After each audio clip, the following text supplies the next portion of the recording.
Hello, this is Coach Dave. I'm going to walk you through some revolutionary planning forms that are only available to my Money Wellness clients. First, I'm going to give you an overview of the forms, then we're going to go through it again in more detail. Let's get started. When you open them up, your forms will look something like this. In the heading, you will see My Plan. This is the intentional piece. My Money Flow, the tactical implementation portion, and Actual Spent, which is the tracking component. Below the heading, you will see several lines for various spending categories. This is only a sample plan. Yours will have many more categories for expenses. And at the bottom, instructions for the step-by-step process should you need a reminder. You can also see boxes with numbers. These numbers will guide you as you create your plan. Here's a brief overview of the steps. 1. We'll enter the month we are working on. 2. The days we are paid.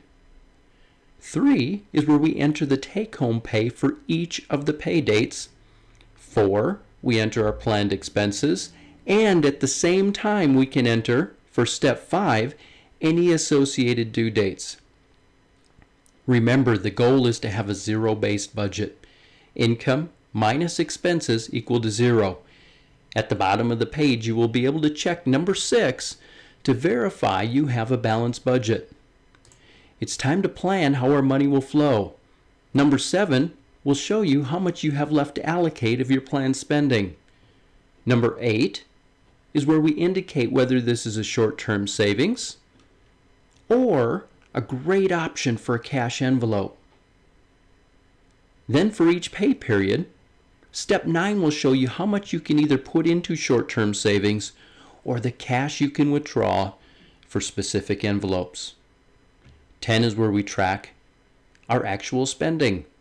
And finally, most people that implement this process and become intentional with the tools like the envelopes actually spend less than they planned. Number 11 shows you how much more you can put toward your next goal, whether that's emergency fund, debt reduction, or building wealth. Now that you have a general flow of the forms, let's jump in and build a sample budget. We start with number 1. What month are we planning for? Let's say we are about halfway through December. We're going to be proactive, so let's start planning for January. Using the drop-down list, select January. As simple as that. Second, enter the days you are paid. Let's assume we get paid twice a month, the 1st and the 15th. Enter the take-home pay or income for those specific paydays. Let's use $1,500 for each payday. Enter your planned expenses and at the same time enter any due dates for those expenses. Let's enter some numbers. Giving,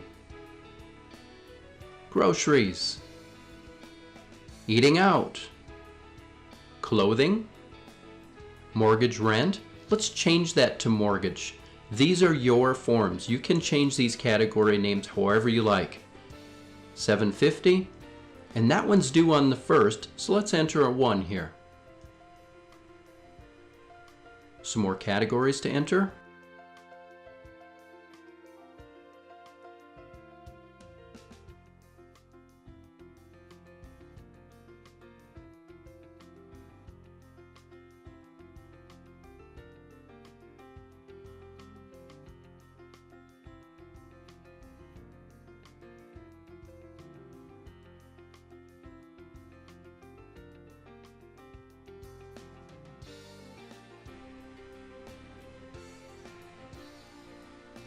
Get down to car payment. That's $465, and that one's due on the 17th. Student loan, $250, is due on the 19th. Our goal is to get to a zero-based budget. You may have to go through this a few times to get it to balance. In our case, we have an extra $100. We're going to send that to our next goal. It just happens to be emergency fund. So let's type that in. And $100. Now our income minus expenses does equal 0. Now let's distribute our expenses to specific paydays. This column shows what's left to allocate. Take giving. We said we wanted to give $300. Now we need to pull it from specific pay periods. $150 from the first payday and $150 from the second. Now let's plan out how the rest of our expenses will flow. Groceries, we plan to spend $300. Let's split that between the two paydays, $150 and $150. Eating out, clothing. The mortgage is due on the 1st, so we better pull that from the check on the 1st. Now watch what happens to this cell as I enter $750. Our net income is $1,500. We've already spent $350 between giving, groceries, and eating out. That leaves us $1,150 to spend. As I enter the $750, the remaining to spend of that $1,500 drops to $400.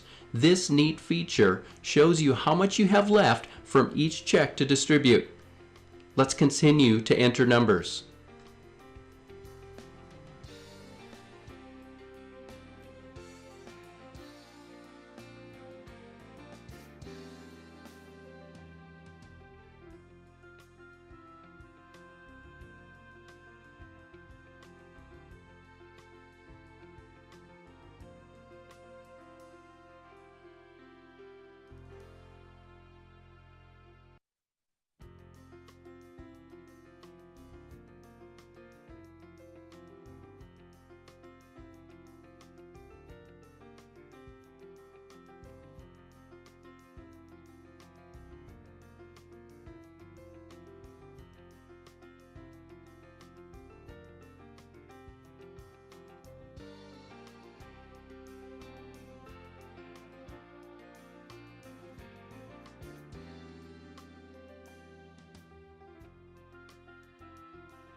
And finally, all my needs for the first payday are taken care of, and I have $15 left. Let's put that into travel. We need to fully allocate for travel. We plan to set aside $50 for travel, but we've only set aside $15. That's why you see $35 remaining to allocate. This needs to be zero also. When it is zero, it means that you have allocated all the planned expenses to specific pay periods. So by entering the $35 into the second payday, we have fully allocated the $50. Car payment, student loan, and we have $100 left on the second payday to put towards the next goal. Double checking dates, we can see that these payments will be made on time. Look, everything balances. We have a zero-based budget. We've been intentional with which item is funded from specific paydays, and we have zeros here. This keeps us from overdrafting. And we've made sure to fully allocate each category as we see in this column. And by going through this process before the month begins, you are now intentional. No more juggling in the middle of the month and feeling like you're chasing your tail. Because you set this up before the month begins, and if you're married, you agreed to it, then all you have to do is follow through. Much easier, and the piece has already started. Just a little bit more to go. Now we enter E or S to identify envelope or short-term savings items. These are definitely areas you want to consider using cash envelopes for. Groceries, eating out, clothing. And this is how to save for short-term needs. Let's use Christmas as an example. Assuming we want to spend $600 on Christmas, we simply set $50 aside each month for 12 months. And we put this into a savings account so it's ready for us. Travel is another good savings category. So how do we fill the envelopes? We have this cool calculator at the bottom. Here is how much cash you'll be able to put into your envelopes, or how much you can transfer to savings. On the first, you will be able to take out $265 in cash. Find the E's in the column and put $25 into fund money, $40 into car maintenance, $50 into eating out, and $150 into groceries. You also have $15 from the first payday and $85 from the second to go into savings. Let's be intentional with the savings also. There is a short-term savings form you can use to keep track of this. At the bottom of the page is a tab labeled Short-Term Savings. There are instructions at the bottom of the page, but you simply enter the item you're saving for. If there is an amount you need to reach, that's the goal. In our case, Christmas, we want to hit $600. Enter a due date. And by putting $50 a month aside for 12 months, we're going to get there. We also had something set aside for vacation, so let's go ahead and put that $50 here. Over time, you will see this grow, and you'll be able to say what each dollar is saved for. Instead of having a pile of cash and savings, you now have a name on it, and it'll help you remain diligent. Back to the planning forms. You have the option to track your spending as you go, or at the end of the month, enter the amount you actually spent here. Don't be surprised if you spend less than what you planned. I went ahead and entered numbers, and it looks like we spent less in groceries, eating out, and gasoline.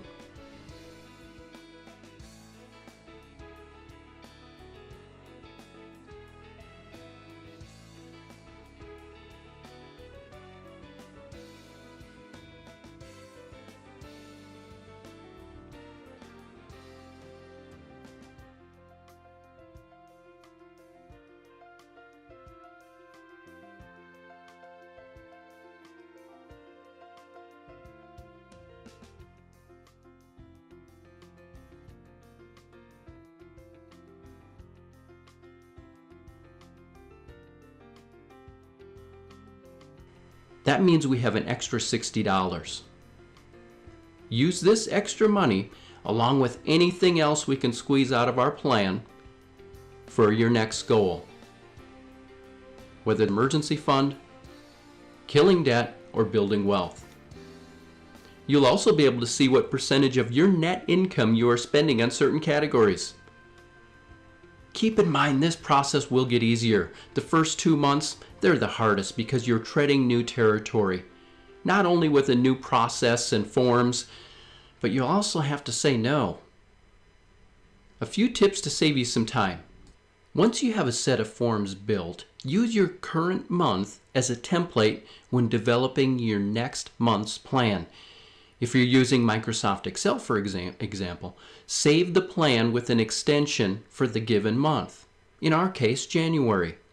Then all you need to do when it's time to plan for February is open January's plan, make the changes that need to be made for February, and save as February. You have the tools you need to get started.